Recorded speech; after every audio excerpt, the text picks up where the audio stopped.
Recording is on. The regular Selectmen meeting to order, begins with the pledge of allegiance.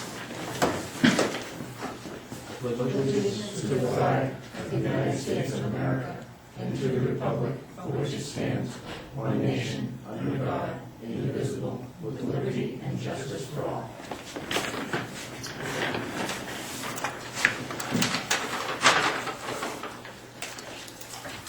Okay. Agenda. We have one addition here that you earlier emailed us, the DOT. Yes, if I could ask for 3 additions to the agenda, please, Mr. Chair, prior to the executive session. So after K, the first would be the update for the Hill Road intersection. Okay. The second would be adding an authorization for advertising of foreclosed properties by sealed bid. And the third would be to add a discussion of road postings, if I may.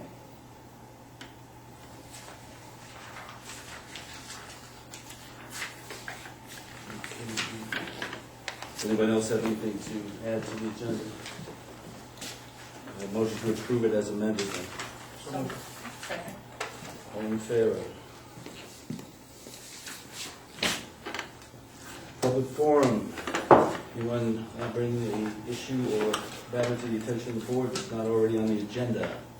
Ron. You're the only one here, Don. Okay, we'll pass that then.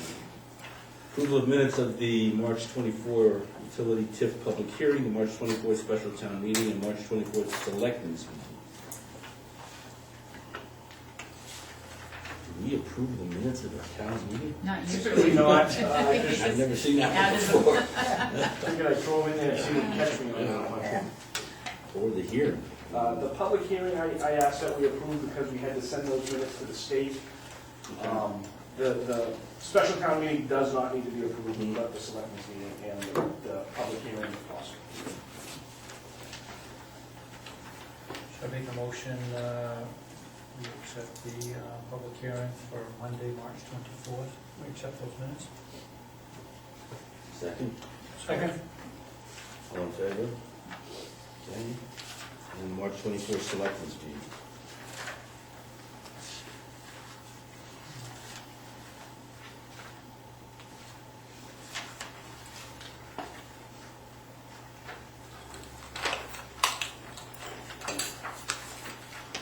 Motion to approve those as presented or prepared. Second. All in favor? Okay. Committee board reports. The planning board will meet this Thursday at 7 p.m. in the MLD School Library, and Selectmen Two Boys does have a planning board update for us. This was meeting last week. They started off with a couple of public hearings for a new business in town. It's called Maine Marble and Granite at 1362 Portland Road. This company does granite countertops. So they had the public hearing on that and a public hearing on Southern Maine Marine. Southern Maine Marine wants to, they want to remove an existing building and construct a 6,000 square foot retail building and 11,800 square foot storage building. They want to add to what they have today. Obviously no public comments from either one of those, so there's really nobody there. So they went on to pending applications and conditional use for Maine Marble and Granite. That one was approved. Southern Maine Marine, they need to change a couple of items on the plan. They need to work out the surety details, and then they expect to come back at the next meeting for approval. American Iron Metal used to be what was that? One Steel. There are new owners there that have bought that. They're making some significant changes to the place. Actually, the permit was expired, had expired from One Steel. These folks come in, they're making some changes to create a better buffer. They're adding a scale so as not to back up traffic on Route 1. I guess sometimes it can get busy and there's some traffic backup. They're adding a radiation scanner so that when you come into the building, they can scan the vehicle, make sure that none of the metal has any radiation. Public hearing on that is going to be on April 24th. Kate's Butter want to put a dairy barn. They want to put a 6,476 square foot dairy barn on site. There were some issues. Actually, they wanted to get fire chief to okay that. I guess Tad's been having sometimes a fire chief doesn't like to come back and actually give his recommendation, so we need to make sure that it's just verbal, and we need to make sure we get that stuff in writing. And I talked to Tad about that, we mentioned it at the meeting, and some of the members have mentioned that also, so we need to make sure we follow up with that. But this was let me go back to the fire stuff. There was a discussion on if there was a fire at the barn, they feel that it's better access through the Drews Mills Road rather than trying to pump up from the pond down all the way up to where the barn is. I think they're going to put that in part of the conditional use stuff. Anyway, that application was determined to complete, as completed, and there's a public hearing on the 24th for that. Lovejoy subdivision, there was nobody there, so they tabled to move that. They moved to table that application. Zoning ordinance, they had some discussion on the DB2, a little bit of discussion. Tad didn't have time to put the whole packet together, so they really didn't get much talk on that, but they kind of shifted over to the townhouse center.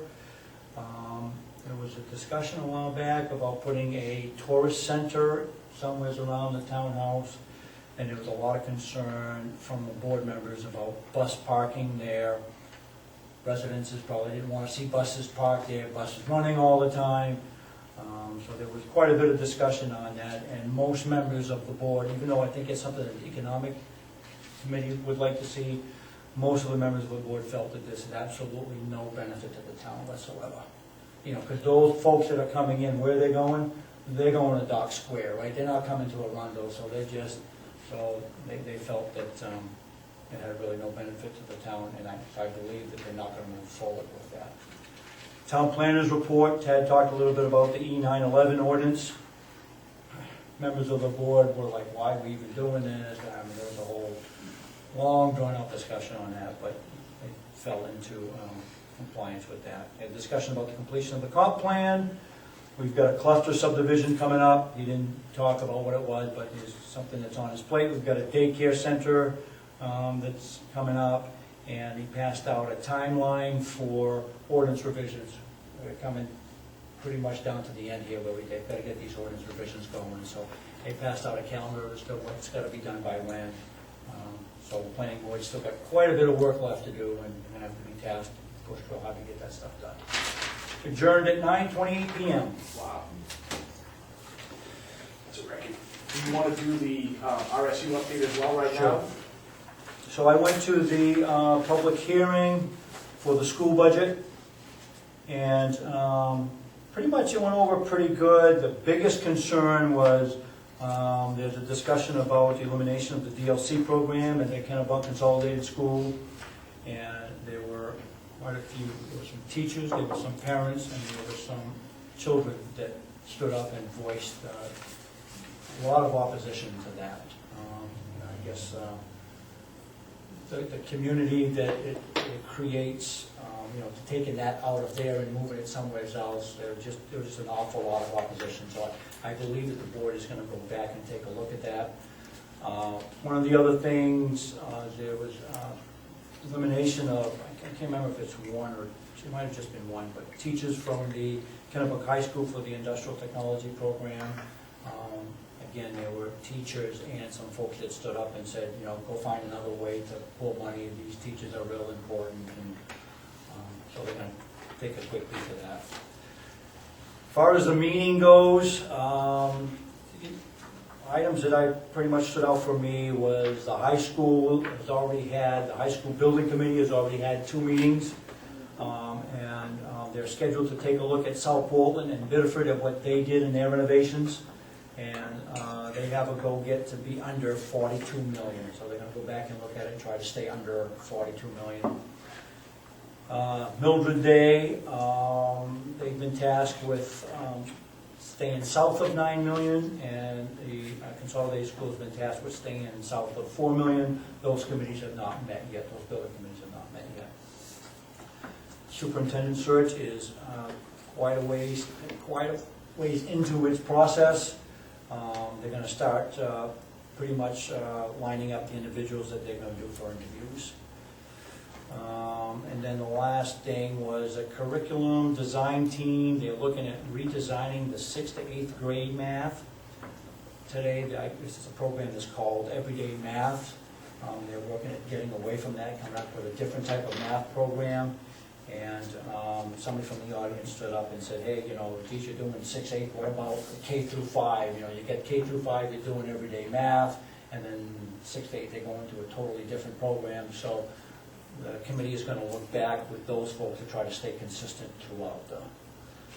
That was it. Just to add to that, and you said it in a roundabout way, but they were tasked to come in with a $55 million bond project, was my understanding, is what the Full project? full board for the entirety of the projects was to come in under 55 million. So sounds like doing the quick math that you just gave us, that's what they're working on. Town Hall will be closed Monday on the 21st in observance of Patriots Day, and the planning board will meet the 24th as well, 7 p.m. here in the library.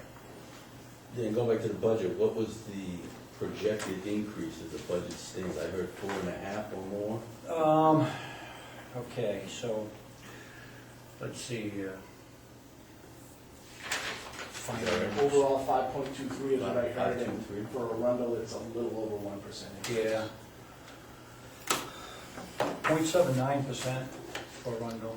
0.79, okay, Yeah. so that's changed since the last. Yeah, 0.79% for Arundel, 0.39 for Kennebunk, and 2.3 for Kennebunk Fort. Thank you. Keep getting better. Yeah, that's.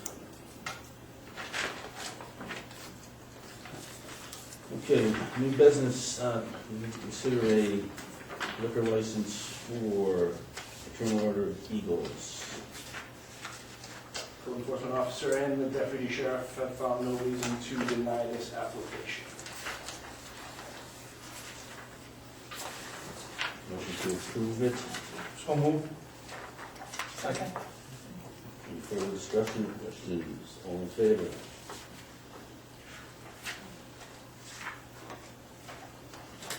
Okay. We have before you the draft minutes of the March 5th and March 26th Budget Board meetings where various recommendations were made by or voted on by the Budget Board. Do they have any comments, questions about what the Budget Board is recommending? One comment that I have is, they recommended 0 for Kennebunk. They made no recommendation. They made a motion that failed to gain a second, and they made no subsequent motion. So yes, the budget board will have no recommendation on the town meeting warrant for the library. And I noticed they crossed it off. Yes, I just made that note because I didn't want to remove it from my final totals as we're going into our budget, but I just wanted to indicate that so that you were aware that the budget board didn't make a recommendation. They were not, like I said, they were not willing to appropriate $15,000, and they were not willing to make a secondary recommendation on that amount. All the other amounts that you see there were the recommendations of the budget board. I just didn't put them into writing. All the others, you'll see that the budget board recommendations are there under reserves and debt. If you see it in a line item, that's what the budget board was recommending. You say they didn't think that, in the minutes on the 26th, it says they voted and opposed. I'm sorry, yes, they opposed the 15,000, but there was no second on a motion for a second amount.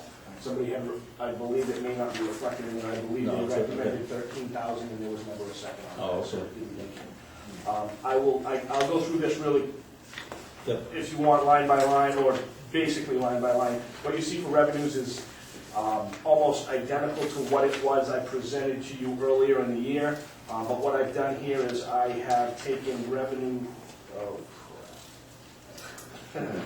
let's see, where it is, all right. So revenue sharing is budgeted at $150,000.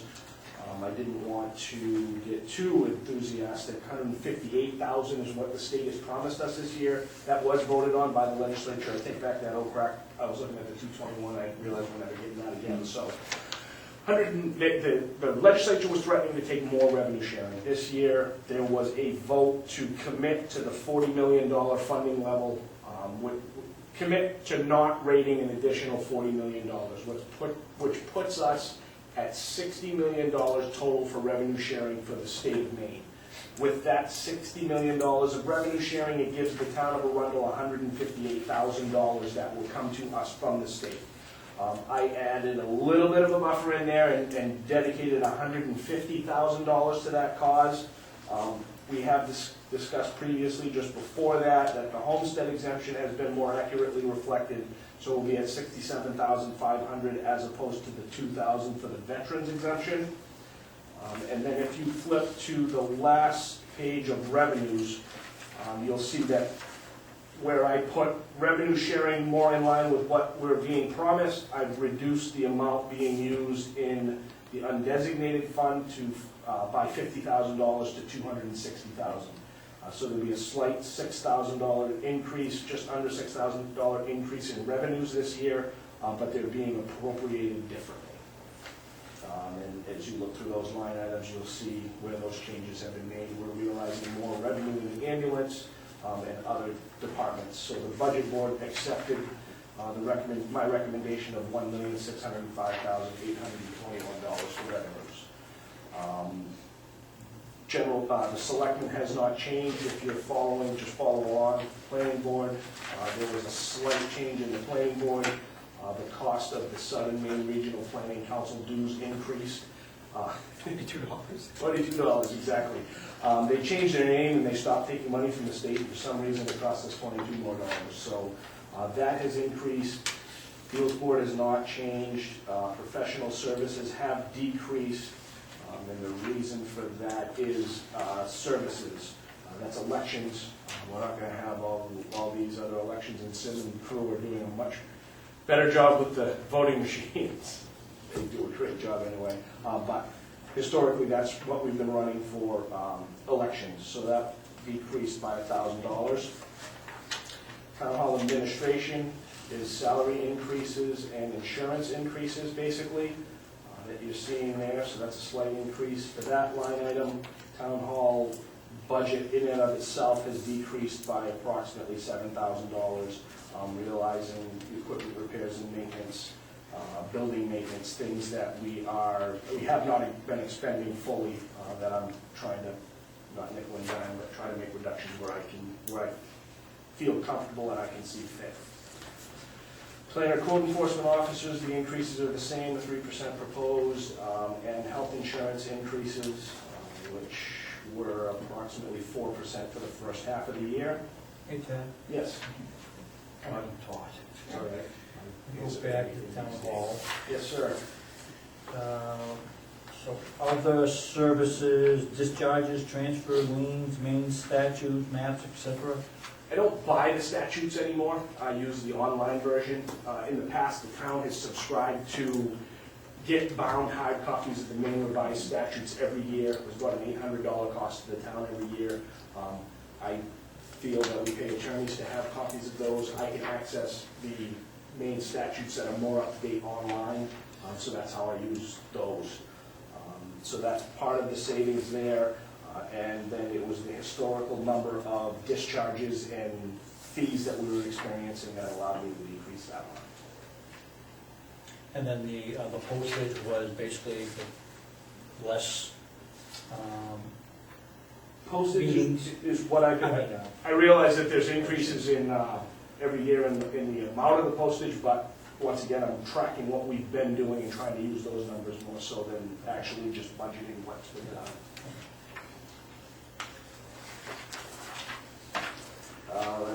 So fire department, there's $5,000 increase. There was a 3% increase for full-time, 3% increase for part-time, for the fire chief, and a little addition to overtime, because Reynolds tends to go to trainings, things like that, he needs some additional overtime monies. FICA's increased, retirement's increased, and other than that, the lines have been adjusted to make that, to come up with a $5,000 increase for the fire department. Civil services went up $500. That was due to additional revenues were billed at 70% of collections on the ambulance, so that's due to the increase in revenues for the ambulance. Cemeteries have remained the same. Miscellaneous has remained the same. Recommendation from Wendy was the same at $5,800.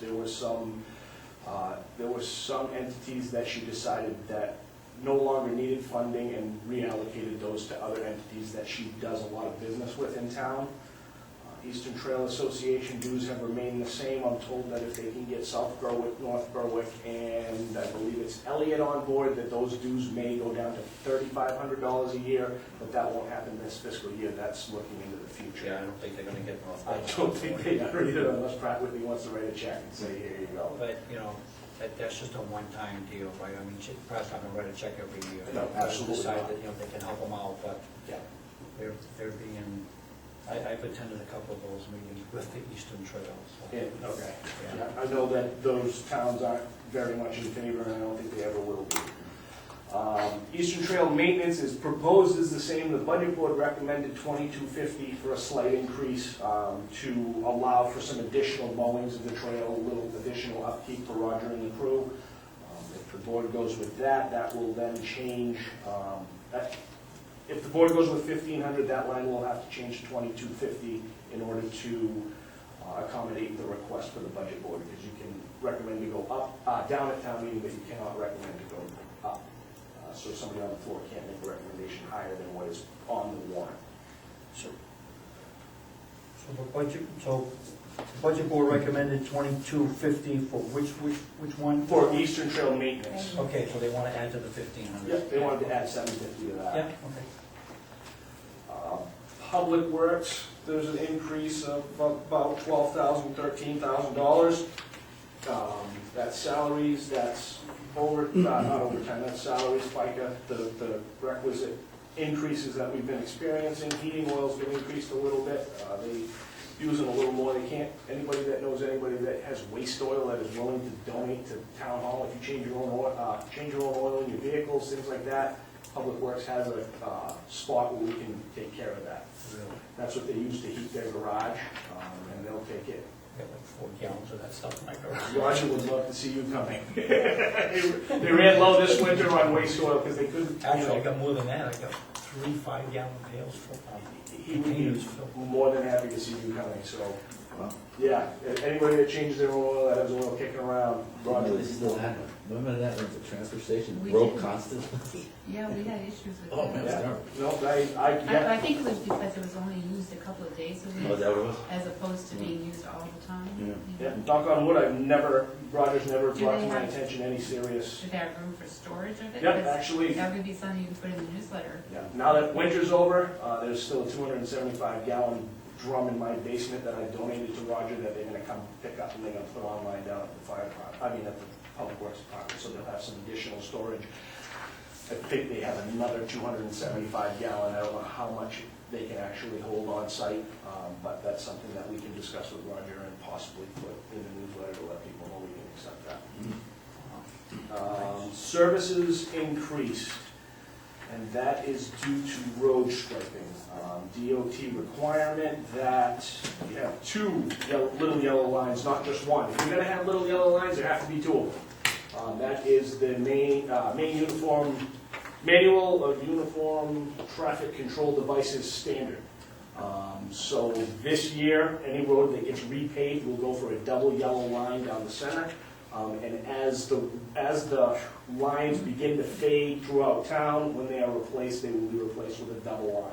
The cost, I believe, was 19 cents a lineal foot with a single line, 38 cents a lineal foot for the double line. So it did almost exactly double that Yeah, cost. Roger was not happy. Roger was not happy. So we'll slowly phase that in, and there will be no grinding or sanding of the lines off the roads that are there now. My first question to Roger is, do you go to the right of center or the left of center with that extra line? He said we wait for that center line to go away, and then we'll go from there. So that's where the increase is there.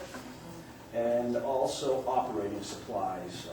Roger had a request for some additional operating supplies to try to make up for the winter that he's not going to be able to catch up with cutting edge. Usually at the end of the year in June, they can restock supplies from what they've used for the current year.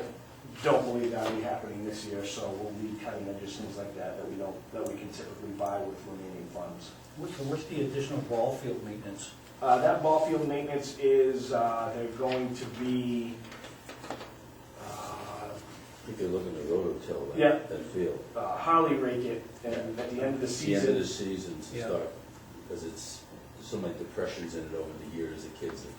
Yeah, and the Little League has agreed Kick to. a dancing line. Right. Exactly, yeah, so they wanna rake it out, level it off again, seed it between, and I don't know how they do it, but between Little League season and soccer season, they wanna be able to do that, and they may have to just rotate fields to be able to make that happen.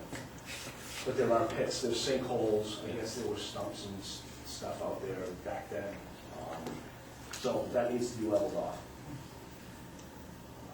As we go on to transfer station, there was an increase in the transfer station budget this year. A $25 increase, but it was actually a little bit more than that. I eliminated the waste disposal, but the cost of our contract with Pine Tree Waste went up from $6,000 a month to $61.80 a month, 3% increase. That's still lower than the costs that I'm hearing from other municipalities, and since we have a few more years remaining in our ability to extend the contract with Pine Tree, I would recommend that we do that once again this year. They've treated us very well. We get very few complaints. When we do get complaints at the transfer station, they're immediately acted upon. And so I think it would cost us more to go out to bid on the transfer station. I've anecdotally heard that that's happened in the past, but we do have a few more years left that we're able to extend that contract, and so I'll be bringing that documentation to you, should you agree with the amount that the increase brings us. Now, is that waste disposal? Is that waste disposal day that they have in Kenny Bump while you take your crappy stuff? Yeah, we did that this year, Yeah. and the turnout indicated that every other year will work fine. And so we won't, I didn't budget for it for 2015, and if I'm still your town manager in 2016, I will also, once again, propose that we spend that money. All right.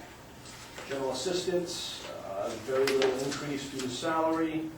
Recreation, same thing, little increase due to salary. There will be $5,000 in the communications line this year that will not be expended in recreation. It took several back and forths to get that MyRec program to do what Jen wanted it to do. We're not going to have time to get it up and running this year because they've just informed us that they are able to make the changes, and we've been able to test to make sure those changes are going to work. She's coming into the time where she needs to now start scheduling for summer rec programs, so by July 1, we won't be able to get that program up and running. We'll just be throwing that $5,000 out the window. So for fiscal year 13-14, we won't expend the $5,000 for the MyRec program, but for fiscal year 15-16, that will be up and running, so it's remained in there for her use. So the increase in municipal expenditures is approximately $40,000. So, let's go back a little bit. Sure. So, that, MyRec, that's not listed on here, is it? It is not, but if you go into the communication line, when it was in the Trio spreadsheet, the Trio version last year, it was broken out.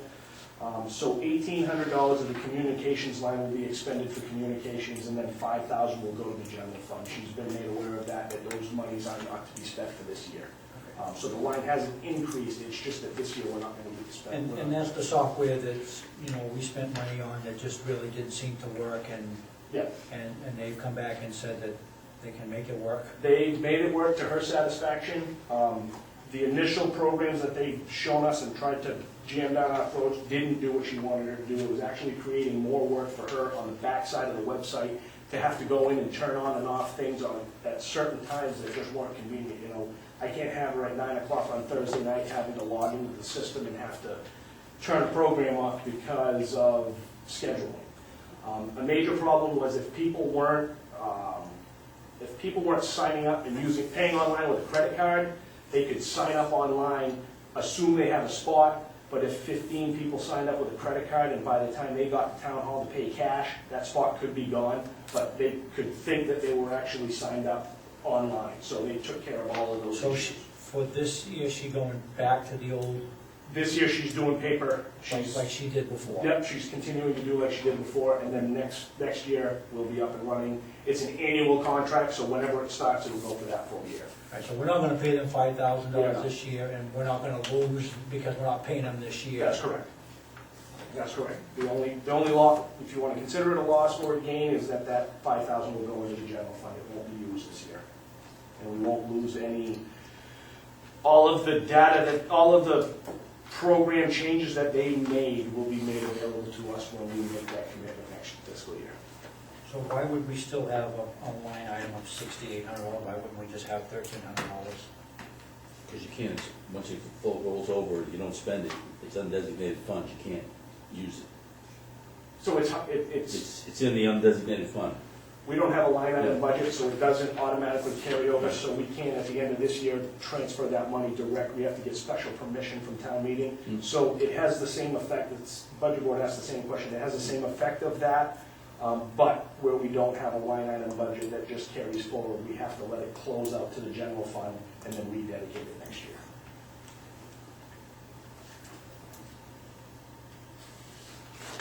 And then for reserves and debt, the major changes from the last time you've seen this budget was, as I said, the budget board did not make a commitment to the $15,000 for the library. The budget board did recommend a $2,000 allotment to the Chamber of Commerce, who requested that the town assist them in that.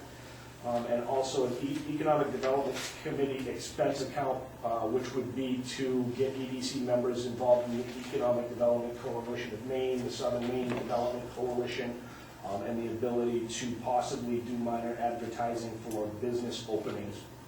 They indicated buy a big pair of scissors and some ribbon, but they'd like to do some publicity for businesses that are opening, reopening, renovating, things like that. So there was a recommendation for, it was actually, and this was my mistake, at the EDC meeting, Selectmen Meadow recommended $1,200, and somehow it went from $1,200 to $1,000 when it got to the budget board. Then I read the budget board the EDC minutes and realized I got it wrong. So $1,000 is what they were given. They were asked for $1,200. They were happy to hear that they were being proposed for $1,000. And so as that is proposed, as the budget board proposed, it's a $68,000 increase. If you include the $15,000 for the library, if the selectmen make that recommendation, it's approximately an $88,000 increase to the budget. I am very comfortable that we can do a flat funded mill rate with the budget as presented. Last year, we did have 100,000 plus in the overlay that the selectmen voted on, and when we get time to commitment and closer to knowing what those numbers are when we come to town meeting, I believe we'll be able to go with a 1450 mill rate and still have a small amount in the overlay for this coming fiscal year to keep it steady. County budget was flat funded as well. County had a $200 increase for the town, so that's good news. Have we seen any benefits at all from being part of the Chamber of Commerce? Chamber of Commerce is starting to work on businesses here. They met with the EDC at the last meeting. They are revamping their website to try to attract people to the three communities, realizing that, and this is their own words, Kennebunkport doesn't really have a lot more space for businesses, so they're looking more to change the way business is being done in Kennebunkport. In Kennebunk, they have their own idea of what it is they want to do, and they feel that Arundel has a unique opportunity for the chamber to be able to market the vacant land that we have here. So, I am on the executive board, and full board of the Chamber of Commerce on behalf of the town. And so there are businesses from Arundel who are joining, who are beginning to become a part. Linda Zook from Weirs is on the board of directors now. The Arundel businesses are coming around. The Dutch Elm Golf Course this year joined, and actually the Chamber of Commerce golf tournament is going to be at Dutch Elm Golf Course this year. So I think they're doing a good size outreach to try to address the lack of Arundel businesses. They identified 140 plus businesses that are in Arundel. There's 21 that are currently members of the Chamber of Commerce, and they're reaching out specifically to Arundel businesses. They're revamping their website too. To often when the chamber was asked, or when the chamber would ask a business, they would say, "We're not lodging, we're not hospitality, you don't cater to us." The chamber's trying to change that impression to gear toward other types of businesses and not. The new website isn't going to be so much, come here, stay here, eat here. There's a lot more going on. So I think they've got a little bit of work to get there, but they are definitely making some progress in helping the businesses in town and pushing the business after hours at Weirs Motors. I was told was the biggest business after hours the chamber has had. There was quite a good turnout. So I feel that there is a benefit to Arundel businesses if they're willing to work with the chamber. It's not a whole lot of money in increase, I mean, if we're getting Yes. good PR from that, I think it's good. We have the option of, once again, going through this budget line by line. You have the ability to make recommendations to me for changes, accept it as proposed, or we can schedule another meeting if you would like to meet with department heads. Department heads have met with the budget board, but that is at your discretion. I asked that. I presented a budget that I feel comfortable with, and hope that you feel the same way. Anybody feeling needs to have any department heads show up and have a conversation with us? I don't. Anybody else?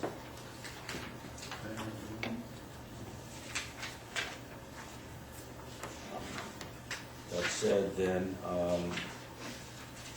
we need a motion to approve the budget as presented, subject, I guess, to what we're gonna do with the library. Yeah, I want to discuss. If you're prepared to do that, I will go, once again, we'll quickly go through line by line, because I know how they're broken out into warrant articles, and if you want to do that, and then we will get to the reserves and debt, which will warrant discussion. If you're prepared to do that, I'm prepared to do that as well. What, you wanna do it now, or you wanna have an opportunity to go through this again and subsequent meeting do it, or what? I'm okay with that, I mean, I've gone through this quite a bit already, so. Okay. All right, so Budget Board and I both recommended $1,605,821 for revenues estimated for fiscal year 14-15.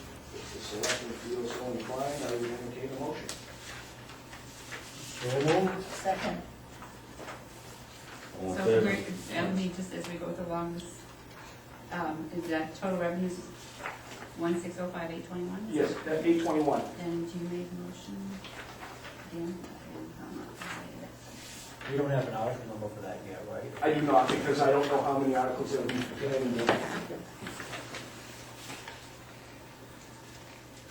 I mean, is there any reason why we can't You can. tell you, well, let's prepare articles that reflect what's here, and then we can do it at that time, rather than, because we're gonna have to approve the warrant, just saying, gonna say the same thing we're talking about right now. All right, if that's absolutely fine, if you want to just jump to We're reserves. doing it twice, basically. Right. Yep, all right, that's perfectly fine. If you want to jump to reserves and debt, I know. Yeah. The only thing is the library, I think. Yes, I think the library was the Gotta only do something discussion. with that. Unless, So we put it on the warrant or not? right, and that would have to be a motion for the board to fund that at $15,000 or whatever level it is you want, understanding that in the event the $15,000 level of funding isn't reached, we may run into the same issue we did when we were charged. Right. Which is why it failed 2 years ago. So the question becomes whether you want to put it to the voters or not. So, I mean, I would like to put it to the voters that we fund it for the same amount that we funded last year. We're trying to keep a flat budget, and, why shouldn't they also try to keep a flat budget? So, I mean, I would make a motion that, we go for $12,000. Second on that? Second. Okay, motion been made, seconded that the warrant article relative to the Kennebunk Free Library be funded at $12,000. All in favor? All opposed? 4-1. Okay, All right, I'll put them to you in warrant article language, and we can approve them individually at that point. it seems, Makes more sense, absolutely.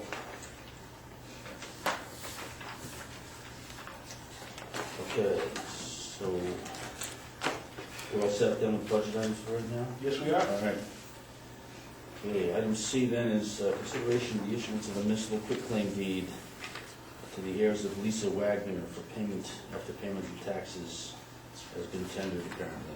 Yes, the mortgage company paid the taxes after the last meeting where we decided to sell these. At any time along this, prior to issuing an RFP for sealed bids, I would recommend that the selectmen authorize and sign the quitclaim deed, deeding the property back to the property owner. The mortgage company paid for it. I don't know if there are any heirs involved, but the check did come in the full amount that was due to the town.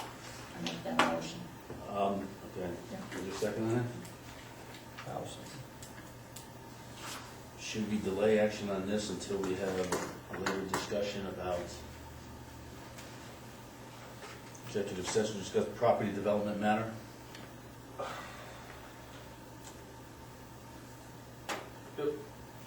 Why don't we pass it for now? Yeah, okay, let's, And just so we have that discussion, okay, and then we can come back to it when we reconvene, all right? that's fine, yeah. Okay. Do you want to rescind the motion, or is it just? I'll live for a later vote. Yeah, we'll vote on it later, that's all. Yeah, all right. Okay. Good one. Okay, I want to consider whether we want to adopt a resolution relative to an error made, or alleged error made by the Federal Emergency Management Agency relative to the recent storm.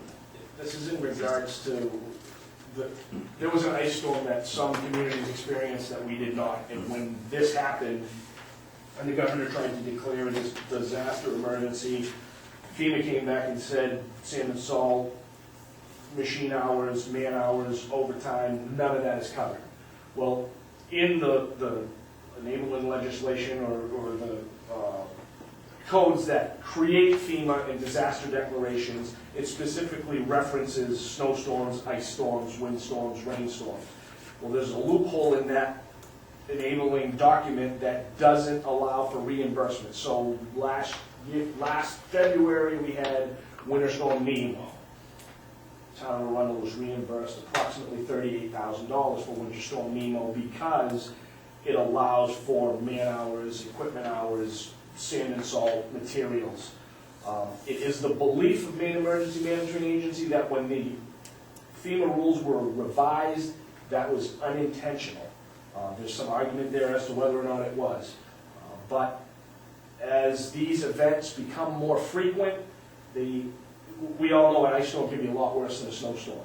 Down south, I think I had mentioned somewhere in the south, when these things happen, it warms up quickly and things get back to semi-normal. Here, you can lose power for weeks on end, and there can be some serious problems. So what Maine Emergency Management is asking is all the municipalities in the state of Maine, there's been approximately 20 of them so far who have signed this resolution. All the communities who do sign into the resolution, these will be forwarded to Maine Emergency Management, who will then forward them to FEMA, which will hopefully get a change in the enabling documents that give us the funding that we need when we have these type of emergencies. So basically just ice storms, I mean, if you have. This is, the only thing that's been missed is ice storms. Now, at this point, we need another record snowfall to be able to beat that threshold and be able to get money for a snowstorm again. It has to be a record snowfall. For an ice storm, you can't really have a record ice storm. So there's no threshold that would create that disaster. The governor would have to declare it, and according to what the FEMA regulations say, there is no break point as to where that qualifies. It doesn't, give you a quarter inch of ice or anything like that.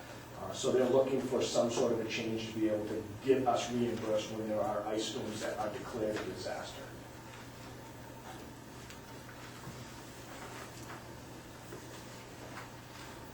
It's a pleasure, the board here.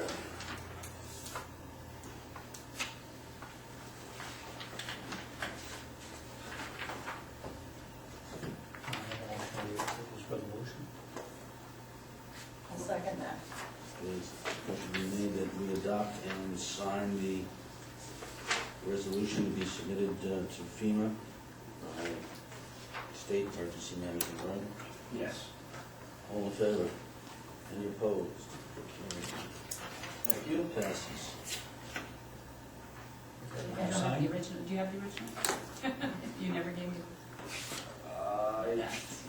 don't have, I have an original, it's written on, but the signature page is clean, so I can print a new cover page, if that's okay with I all of you. believe I got the original.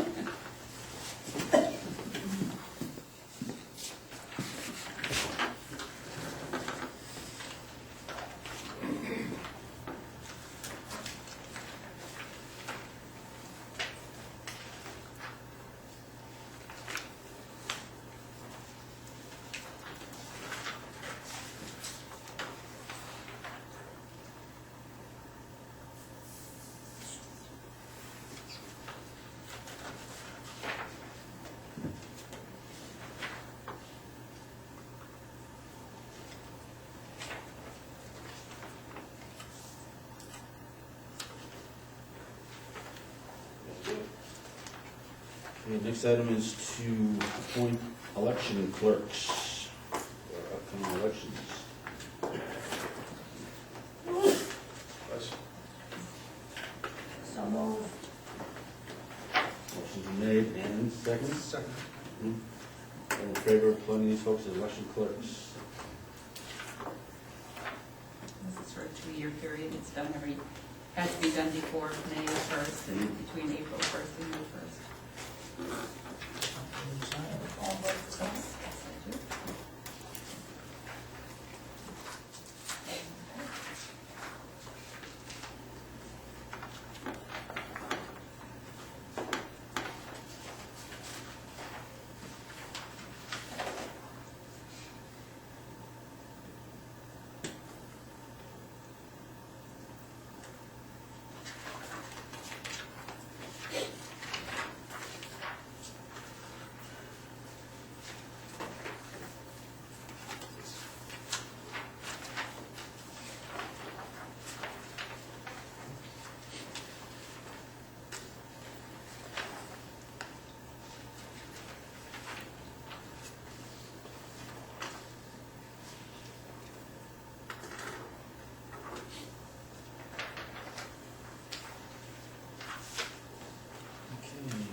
Moving on then to comments and suggestions relative to the E911 ordinance, proposed ordinance. Yes, I think I included in my memo to you that the recommendation from the fire department was to make a condition of certificate of occupancy that prior to issuance of the certificate of occupancy, that number should be placed on the house, and if the house is more than 50 feet from the right-of-way, on a mailbox or post at the right-of-way. So with Jim Nagel this morning, he didn't get a chance to look, but he believes that's a condition of, that's actually in the building code, that there is required to be a compliant number on a building, but he said he is more than happy to add that to his repertoire of what it is he's looking for when he issues a certificate of occupancy for a house. Spoke to the fire department, and that was the only recommendation that was asked of me. Dan, you know better than I do. I don't believe the planning board had any substantive recommendations on this ordinance. I think they laughed at it and gave it to them.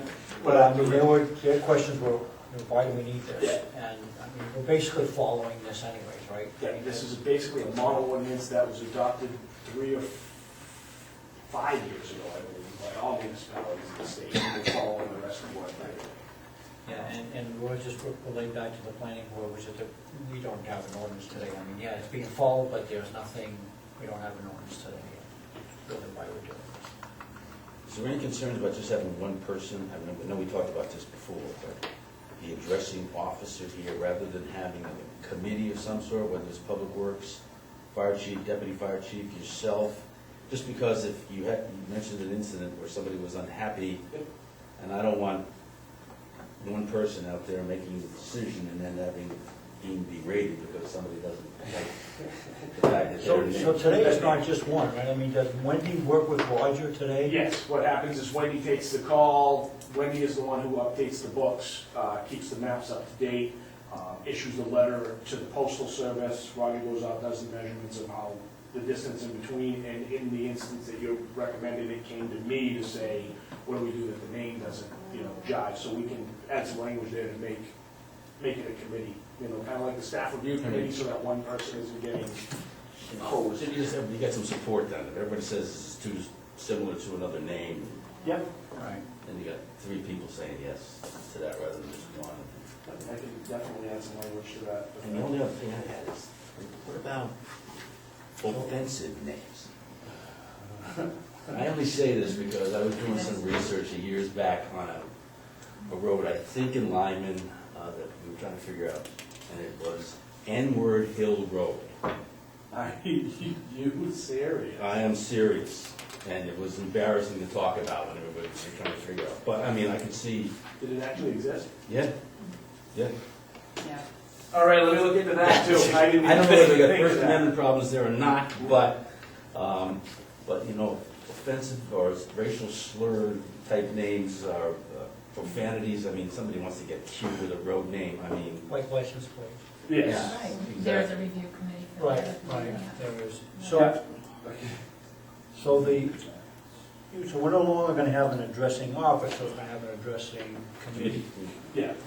I'll get some language in there that has a point person, and then who,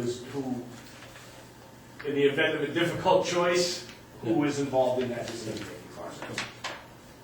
Yeah, I don't want to get complicated, but I just don't want anybody to have to defend what they're doing on state. Good idea. Yeah, no, I wouldn't want Wendy to have to Yeah. tell them. Yep, absolutely, I can do that. Any other recommendations? Yeah, and the other thing too is with a committee like that, when you have these names, I mean, it might be easy to not even realize that it's, Just like something else. yeah, Or, or offensive, yeah, or. letters that spell something that you're not, Yeah. yeah. So I will do the certificate of occupancy, the offensive names, and the support team or support staff or staff review of some sort, so that. We're gonna define who that staff is, should we I think we define? should. Yeah, I will. The public works and I think fire department obviously should be involved. And probably the manager. Road commissioner, is it? Yeah. I'm both, so Right. we could, Either way, yeah.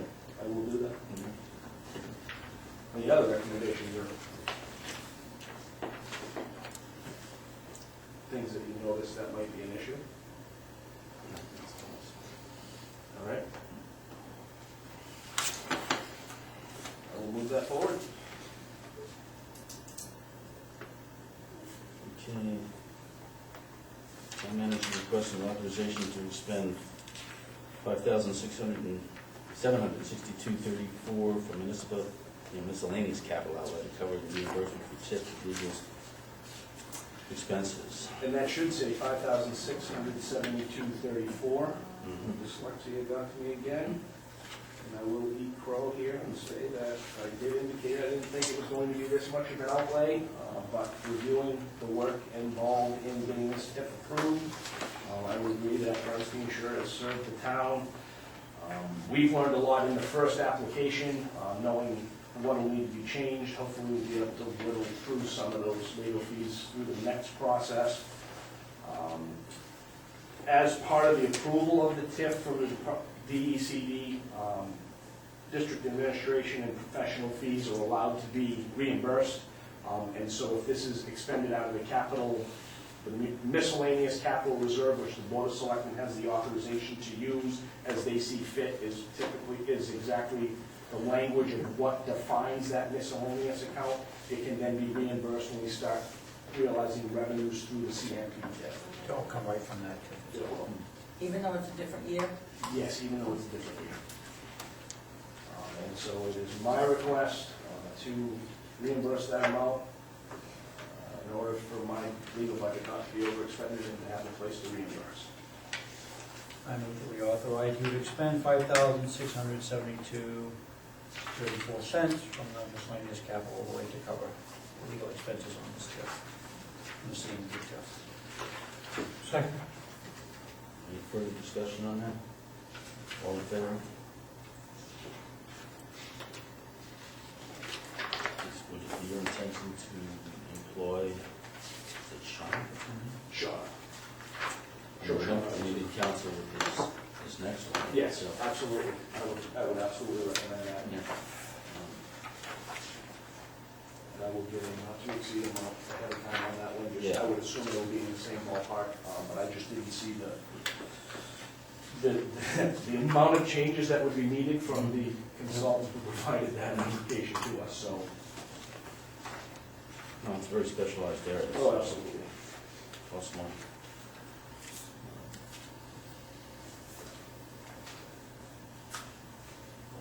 Okay, we've all been provided with a copy of the comprehensive plan revisions. We have a public hearing held on May 15th, 7 PM here in the library to discuss those changes if anyone's interested in attending. And my apologies to the board, I missed three of the last meetings of this. I missed the last one myself. Have not been. You thought you forgot you were on the board. One day I was pretty sick and whatever, no excuse. Yeah, no, just with the other board members, I mean, what this amounts to basically is a redefinition of the business areas, trying to encourage businesses in the Route 1 area, mixed-use businesses, both, not to impact the residential opportunities for people, but trying to encourage as much business as we can down there, particularly around the Route 1 corridor, a little bit up on Route 111 as well, and changing some of the names that's at a CCN, it's now DB1, DB2, business develop, what is it? DB downtown? Downtown Business one, Downtown two. business one, downtown business Yeah. two. Townhouse corner. Gate, we got two gateway sections here. It increases the size of the buildings allowed in the DB2, greatly increases, so, Uses as well, or yeah. expanded.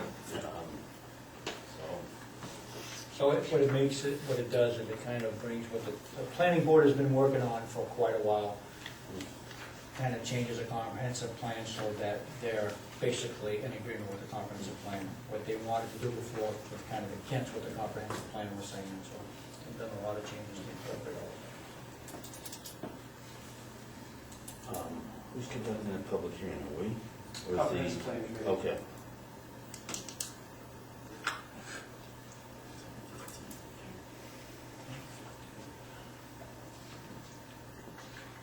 Okay, what's this provide Selectmen with, does anybody have any other questions about the comp plan? No. Just want to comment, I mean, I don't know what the timeline is here that Tad is given to the planning board, but I don't know about you folks, but I don't want to see the ordinance rushed through. Yeah. It's just, No, it's just a, They've got quite a bit. I mean, I just don't want, you know, if there's pressure on, I would rather hold a special town meeting and make sure we've got it right, rather than just get it together, so we throw it in front of town meeting, just, I and think before we one of know, the- we've got inconsistencies all over the place. One of the reasons that I think, Tom, that he's put the timeline is, you've been to a lot of planning Yeah. boards, right? And they just have a tendency to kind I of get off understand track, that, yeah. and he's trying to keep them focused, Okay. trying to keep them on track and get their stuff going, Mhm. so. I mean, they're not that far off, they've still got a lot of work to do, but they're not that far off, so. And they do understand that. I met with Roger and Donna, Roger Moore and Donna McKinnon, the chair of the two committees, and said, this is what needs to be done to get it to town meeting. A lot of people want to see something at town meeting, but exactly what you said, we don't want just something stuck in there that's going to contradict every other section. You got to make sure if there's conditional uses there, that those uses have to be written, you have to write the performance standards. You need to make sure they're focusing on DB1, DB2, the gateways in Townhouse Corner right now, hoping to get that to town meeting weekly. And Tad said he'd give me an update to give to you after this Thursday's meeting as to how he feels that's going to go. Hopefully they can make it.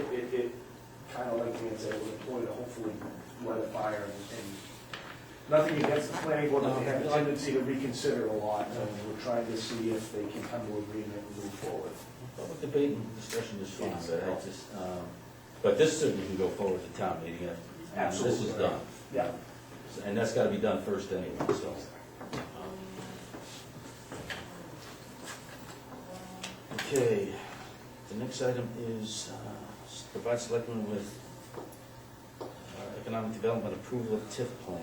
That's just the transmission from the commissioner of the DECD telling us that the TIF has been approved and the terms that were approved as well. I have a full copy of the TIF in my office if anybody would like to see. Treasurer's report, anybody have any questions about the expense summaries or? I realize there's a lot of negatives, we're all looking at the bottom lines right now, trying to make sure everything stays in line. Every department head has been informed that they will not be allowed to overexpend their budget. And so I do believe that we'll be in good shape. Roger may come back to the selectmen at the next meeting to try to find a way to get a little additional funding. I've got to read the language of the natural disaster reserve to see if that would qualify or if there's some way to. I know that we're allowed to overexpend because of the nature of the department, but I think he would like to have a little bit of a comfort level. So I'm meeting with him this week on a couple other matters and on his budget as well, and we'll come back to the next meeting to have a conversation about that. So with that said, Yes. what we just discussed on the planning board, you know, there's a lot of work that Tad has to get done, and there are, based on the discussion that he had in the planning report, he's got, you know, subdivision that's coming in, a couple of other things, so is he gonna be handcuffed to slow him down, or?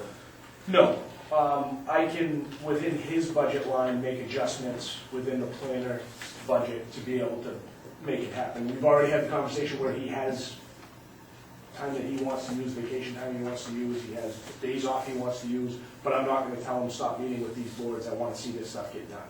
So we're gonna make sure that we allow him to be able to complete what he needs to complete without telling him, hey, stop working, you can't do it anymore. Because I mean, he's gonna run into some overtime for him, right? Yeah, absolutely. He's been, you know, running pretty steady overtime, trying to keep up with the changes that keep coming from all of the comp plan and from the planning board.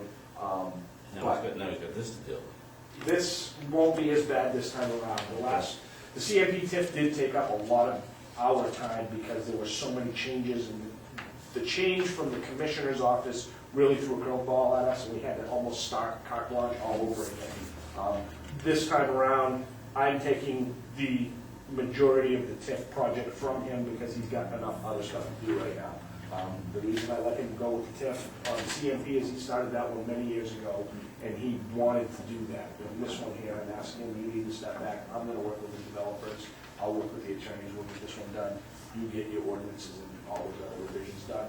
Now that the comp plan is complete to this point and ready to go to town meeting, he'll have more time to focus on the planning board and get that stuff done. So yeah, we'll take care of him and make sure that I won't shut him down and say you can't work anymore and, you know, fail the effort that they're going to, so. Okay, I need to approve the payroll and payable warrants. So move. Second. All in favor? Okay, some additional items. First, report on the Hill Road intersection. That's Okay. gonna be fun. So, I had an interesting email conversation with Roger today. It didn't sound like he was really in favor of the signalized intersection. It sounds to me, I wasn't here, talking to Ernie at the DOT, he said there was quite a turnout and everybody was quite unimpressed that they weren't putting a signal at that intersection. I get maybe 2 or 3 written letters or calls a year saying, you know, we really should signalize that intersection. They did some homework, they reviewed the crash data, they did all of that homework, and come to find out it does qualify. Initially, Ernie had said that the selectmen were going to have to approve a no-through trucks ordinance for the Hill Road. Talking to Roger today, Hill Road is posted 7 ton on the Arundel end, and it's posted 5 ton on the Lyman end. That's gonna cover any, Phil, correct me, do you know the DOT, it's an N62 truck is what they're worried about. It's a sleeper cab tractor trailer that they're afraid wouldn't be able to make the swing if they built it as designed. Their concern was that sleeper cab tractor trailer won't be able to make the swing to get into the hill road.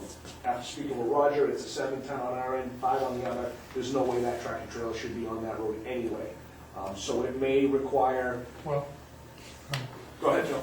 the grain truck Yes. and the milk truck for the dairy farm are tractor trailers. right? Yes. And they do it all the time. Are they sleeper cab tractors? Because he specifically said that. Okay, sleeper cab, Yeah, I don't think they are. okay. I'll talk to Ernie about that again. I'm gonna put it on the agenda for a full update. He's gonna send me the information for the next meeting. I just wanted you to know, because when I got the call, I couldn't believe it, and I let Reynolds know, and I'm like, that's gonna get all over town. Selectmen need to know that this is coming. DOT wanted the town to post Hill Road no-through trucks, or local traffic only, something to that effect. I think the weight requirement is going to cover that. I can only imagining the conversation of trying to coordinate with Lyman to get those signs the same on both ends, so I'm hoping we can cover it from our end. I'd say that because I live there. And I'm not sure, Roger did raise a good question as to whether or not they're still proposing the turning lane. I put a call into Ernie today, I haven't heard back from him yet. I think that the turning lane is still proposed, but I can't confirm that, so I'll get that information to you on the 24th. But that was what I got from Ernie. Yes, sir. Who pays for the signal light? We pay for the maintenance of that light and the electricity costs, like the Limerick Road Log Cabin Road, Limerick Road, Route 1, and the Campground Road, Route 1. Those are our costs. The state installs it at their expense? They do. What's the maintenance? $1,000 a year for electricity, and I think we appropriate $2,200 a year for signal maintenance. That's in case it goes out, or, you know, you do line something like that. So we do the maintenance on those 2 lights already. So $1,000 a year is roughly what the cost is for electricity, and then $2,200 for the 2 that we're doing now. So we have probably an outlay of $3,300 a year for maintaining signals. Yeah. 'Cause in town where there's a lot of lights, we go through town, there's constantly some electrical company working on signal lights. Yeah, absolutely. I don't know where that could go in cost. Yep, we haven't really we haven't overexpended the line since I've been here, so I'm hoping we wouldn't run into exorbitant costs. We haven't in the past, but I guess it's a chance we're taking. Can Somebody the rips state that. to take care of that? We could try to get the state to take care of it. I can try that. I can't promise you I'd be successful at it, but I will definitely, we can, you know, make it a part of the, they're going to have to have another public hearing. And we'll have to put, you know, bugs in the audience that we don't want to pay for that light, so why don't you pay for it, save it? So rather than redesign this intersection, make it safe, after all the years they told us they don't want lights on it, because it's an east-west thoroughfare. You know, we don't want people stopping traffic. Now they got one at the Alfred intersection, they've got, and now they want to put one at the Hill Road, and, you know, all it means is that we're gonna pay for it. I mean, it's a dangerous intersection, I mean, there's no It is. doubt about that. That's what I want to verify, is that they're not just slapping a signal there, that they're still going to put the turning lanes and Yes. still address the issues. The turning lane will alleviate 99% of crashes. Yep. Stop there, that's sun, how it is, Oh, yeah. I can't to imagine, come to a complete stop. first 6 months it's gonna cause accidents. I mean, maybe even longer than that. I mean, you know, the one in Alfred that they just put in, you're not used to that being there. I mean, 111, you're going 50, speed limit's 50, you're traveling 55, 60. It's gonna take a while for people to realize there's a light there. You know, and then on those ice storm mornings when you're coming down that hill and you've got to stop at that red light, you might not be able Especially to in the do it. morning when the sun is coming up and they're coming right down 111, that's tough to begin with. Yeah, 6 o'clock in the afternoon or whatever, and you're headed towards Sanford. It's tough to see, so I'll get more details from Ernie at DOT, and I will update you at the next meeting. But he was happy that they were doing that, and I was like, we'll have a conversation about that one. Are they widening at all where Limerick Road is it for, because if you're sitting there trying to make a left onto Limerick Road, No, they haven't said anything about that. I can ask the question of Ernie. Main thing is the new road. Never light? Put that on the new road. at least in that road. The new road, you have to fight with the people coming off the old Alfred Road. I won't turn left, I won't That turn would be- left off that. That's tough. Nope. No, but I mean, if you're coming from from Biddeford, Yeah. at least you've got that lane and they go around you. When you're on, if you're continuing up the hill on Limerick Road, you're sitting there at the crest of this hill, and it's very narrow by Donna's house, and so you've got cars, and you've got tractor trailers, and you know, you're just. Right in the middle of the road. Yeah, it's, you feel like it's sitting duck. 111 is dangerous all the way through. Yeah. Oh, yeah. If they put enough lights in, we'll be cool. We'll set it again, Just be a little segment, Route we'll just one, take it down. Route 1 in Saugus. That's right. Now, Okay, advertising some foreclosed properties. if I may, I'd like to add this to the end of the agenda as well, after the discussion of the Okay. property development. Oh, yeah, good idea, okay. So we'll move that to item N or O Okay, all again. right. And then the third additional item, you had road postings. Yes, Roger called me Friday after I posted the agenda. He would like us to have permission to pull the road postings on Friday, the 18th, this Friday. Bedford's pulled theirs, Kennebunkport has pulled theirs. Kennebunk has not, but he spoke to Scott, I think, in Kennebunk, they're pulling theirs on Friday, or they may, I think Kennebunk was the other one that had not pulled yet, so he'd like to pull the postings on Friday. And that requires a motion and a vote of the board. I move we allow it. Second.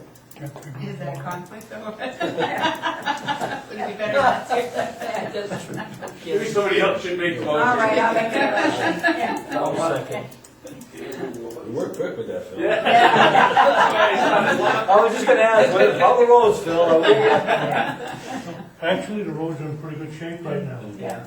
It is about time to pull them. Frosties on the Limerick Road are gone. Yep. And everywhere else, so it's. Hill Road, they're gone. I don't travel Hill Road very often, but I have, and they're gone. Yeah. So, there's a couple of spots Roger set up on like Thompson Road with the sun up in Yeah. the road that there's still some snow, but overall, the roads are ready to be unposted. Okay, motion's made second, all in favor?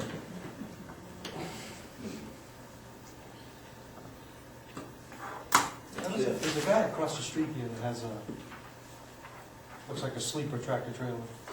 Yeah, what's his name? From the school? Oh, Dan, not Richard? Is it Richard? Richard Banfield. That is I've Dan. seen his truck with loads of lumber on it. How does he get away with going Limerick Road? Is that because it's a... No. Limerick Road's not Limerick posted. Road's not posted Only from the from golf Route course. 1 to New Road. Then he goes up New Road, which is not posted. It's got a big load. I saw him the other day with Yeah. massive load of lumber on it. Yeah, he's hauling lumber for someone pretty regularly. Yeah. Okay, I'll entertain a motion then to go into executive session to discuss two matters, property development matter and a personnel matter. First pursuant to 401 MRS 406, or 5.6C, the second pursuant to 1 MRS 405.6A. So moved. Second? All in favor?